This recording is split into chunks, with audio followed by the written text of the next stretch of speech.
Well, thank you so much for being here with me once again on another episode of A Legacy of Love, Un Legado de Amor. And we have such a special guest today, Bianca. How are you? I'm good. I'm good, doing well. Thank you. How are you? Just fine. We would love to know a little bit about you, what you do, even, in your little spare time as well, and a little bit about you as a whole. Thank you so much. And thank you for having me today. Thank you. So, my name is Blanka, and I'm the founder of Awareness, a coaching and a healing company, holistic healing company. And I'm healing multi-generational traumas so they don't affect people's life, day-to-day life, and their kids' life. So, Very interesting. And with that said, could you share a little bit more on that topic? absolutely. So, I came from Eastern Europe. I was born in Hungary, Budapest, and it was still under the USSR. It was a Soviet communist country when I was born.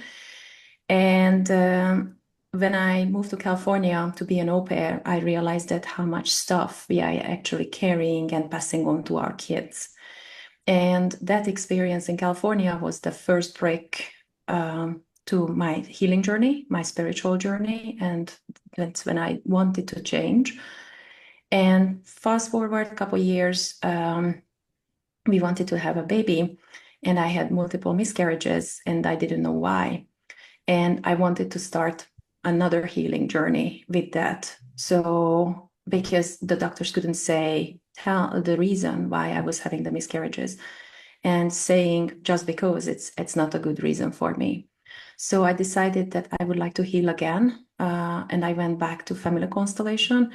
And after my daughter was born, I decided that I want to do it for other people. So I learned the modality and I set up my business Awareness.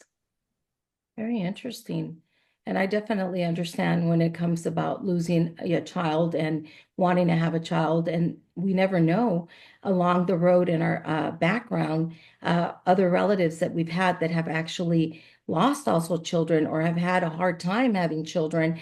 And, this topic that you're sharing about fertility, it seems like it's more and more of a common thing. And a lot of women want to have children and they try to find different, alternatives, even trying to find the way to adopt a child because there's a lot of children out there that need a loving, caring home. But most of all, I understand the fact of you, as I also went through the same desire of having my own children, and it was very difficult, and at the same time, very overwhelming of wanting to have a child, but not knowing why you were not able to have a child. And I know that you're shaking your head like I definitely am able to connect with her. I do understand. I had to go through a lot of procedures. Yeah. Some of them were not only expensive, but they were extremely painful. And fluctuation of hormones and all that. Maybe I don't know if you actually had the same situation or not, but I understand of the fact when there's hormonal problems and it's not up to you. It's actually up to the doctor. But in my opinion, personal opinion is mainly my source, my faith of continuing to press on and believe in the midst of wanting to have a child and not being able to have one and having to go through all these different circumstances, obstacles. Could you relate more a little bit about that? Because I could see like you're shaking your head and you're like, oh, I Mm. definitely understand between expenses, doctors, uh, thinking or telling you, listening to voices that are telling you, no, that's not going to happen. Oh, it's not. And then you hear other people around you telling you the same thing that, it maybe not be an option for you.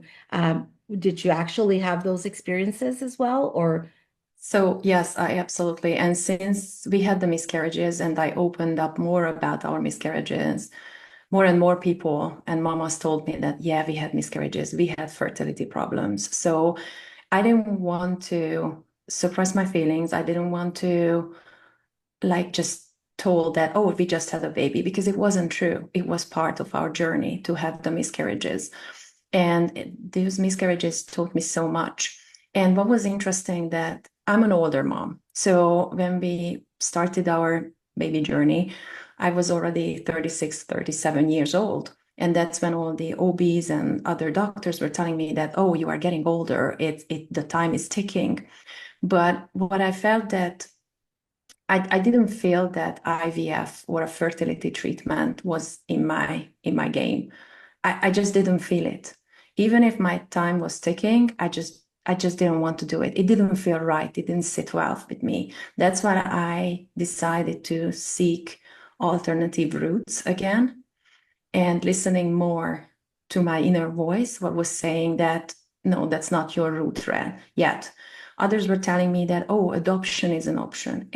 It is, but adoption, it's a beautiful thing, but it's not for everybody. And I wanted to listen and tune more into my inner voice, what it was whispering, and finding family constellation and other holistic method helped me. And interestingly, after we had our third miscarriage in April, a month later, I was naturally pregnant with our miracle baby. So I really believe that when the time was right, that baby wanted to come. Very interesting because I also had a miscarriage and it was very, very sad and very confusing. And I didn't actually get to have closure because I never got to see my child and I was already 5 months along. And I knew that it was also dangerous, that my life also was on the line. When your pregnancy is very far along, your life is also on the line. And when you're going through that, there's women that don't really think about that of, the consequences or the dangers that they're putting their lives into. But when you really want to have a child, it's so much the desire of your heart of being a mother that you're willing to go through the risks. And losing a child so far along, it actually puts you in a place where you're also maybe not even wanting to move on or not wanting to live because it's very natural as a mother feeling, of letting go of that baby because that baby forms part of you too. And Yes. it's very, and it does not matter the culture. I think that as women, we're very well aware of that connection we have as mothers, as women, that we are so loving and willing to receive that child. Do you agree? Yes, I agree. And losing a child, no matter how long you are, it's tough. It's a grieving process. And like the fear is paralyzing you. So after I got pregnant for the first time with our baby, I was just scared and I had anxiety all through my pregnancy, which was actually like I told my husband that maybe when my baby would be born, I will be fine, and I wasn't. So I had to heal also my postpartum anxiety, which was rooting back in those miscarriages. And as of today, I'm still scared many times that I will lose my baby. But you cannot let fear paralyze you if what you feel is that you want to be a mother. You know what? That is very powerful, what you just said right now, as I'm listening to you. And I hope that these women that are listening to this topic today, that is so empowering, what you just said, not let fear paralyze you. Because if you're there, we want you to come out and share your feelings and share your emotions because they're valid and they should be validated by people around you that care and love you. Because you're feeling this way, we definitely understand you. We both have experienced that, which I didn't know we actually even had that connection as we're talking right now of that feeling of, I got to have that experience too. But in my case, when I had my child, it was, wow, I felt like I received this big relief of being able to see my child that he was fine because it is extremely painful when you lose a child.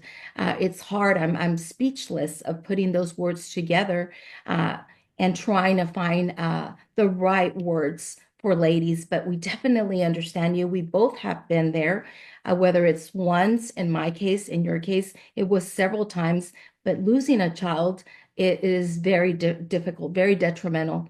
And we hope that you find different resources, tools like what you're offering, and there's many other resources out there. Whatever resource could actually work for you because we're all different. Like you said, some women are made to come and take children and adopt children. Some are not.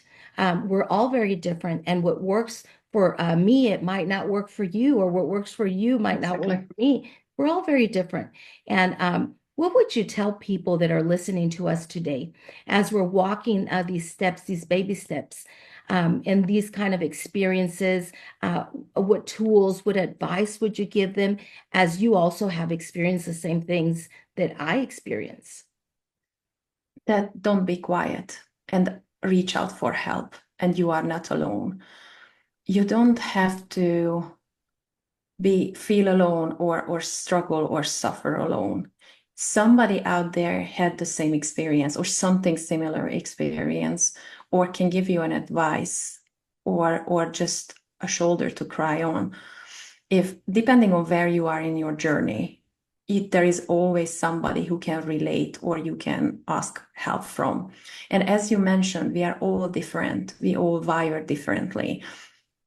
And again, I just didn't feel that adoption or fertility treatment was for me. So it's just listen to your inner voice. What is telling you? Like, if you have 5 minutes and just sit with it, even if it's a very painful experience or painful to face with it, like hear what you are hearing, because it will guide you to the right person, to the right source, to the right method that you can use. If you want to have a child, you will have a child because there are sources out there. But don't be quiet, don't struggle alone. We are so much wearing a mask about like everything is pitch perfect. If you open the social media, you see moms with 6, 7 kids, and it's like it's all wonderful. Meanwhile, you are struggling to have your first child. It's not always pitch perfect. And what I also suggest, that don't compare your story to other people. There is no smaller struggling or bigger struggling, because some people they say that, oh, you cannot have a second child, but at least you have your first. At least you have this, at least you have a nice husband. In that moment, brushing off somebody else's feeling, it's not helpful. Because if I'm struggling with what I was just sharing with you, it's not helping me that, yes, maybe I have another child or I have a lovely husband or a nice home, because my problem is right now what I just shared with you. So just listen to if somebody's sharing with you what they are going through, just listen to them. If they ask for advice, you can offer advice, or you have actually an experience in that, for example, if you had miscarriages, you can share that so you can easily connect. But don't brush it off. And the person who is struggling, don't be quiet, because your voice matters and your feelings are mattering. Yeah, I agree with you because society somehow, I don't understand why they have us in a certain a category or with this facade that we have to come and pretend to be just right or very perfect Yeah. in what we're doing, and everything is just going amazingly well. But honestly, we should be well. It doesn't matter what people think or what people might say. In different cultures, we find that we want to pretend to be, we want to make sure we fit and everyone's okay in a certain norm. But no, we should just be ourselves and try to find people that are going to uplift you, like you said, in your own words, that are going to help you, that will listen to you, that will be good for you to be around. So they could also help you. We would love to hear a last message from you, Bianca, because I really believe that you have a very empowering message, and I respect that. It's very honoring for you to want to share what you went through, your own struggles. Thank you. So my last piece of advice or thoughts would be that healing starts with you. You cannot shift the blame on others that, oh, it's happening because. It's you have to tune in and you decide that you want to change, you want to transform, and immediately that healing starts with you. And that's when you can change your outer world, when actually something inside is changing you. You can try to force things from outside to the inside, but the real transformation starts when you actually start to heal. And then as soon as you heal in, outer world starts to line up and starts to change around you according to that. Yes, I agree. Most definitely. Is there a place where people could actually reach out to you and find you? Absolutely. So my webpage is awareness.net, and you can book a free introductory call with me if you would like to chat further how I can support you, or you can email me at Blanka with a K, so Blanka at awareness.net. Yes, well, thank you so much.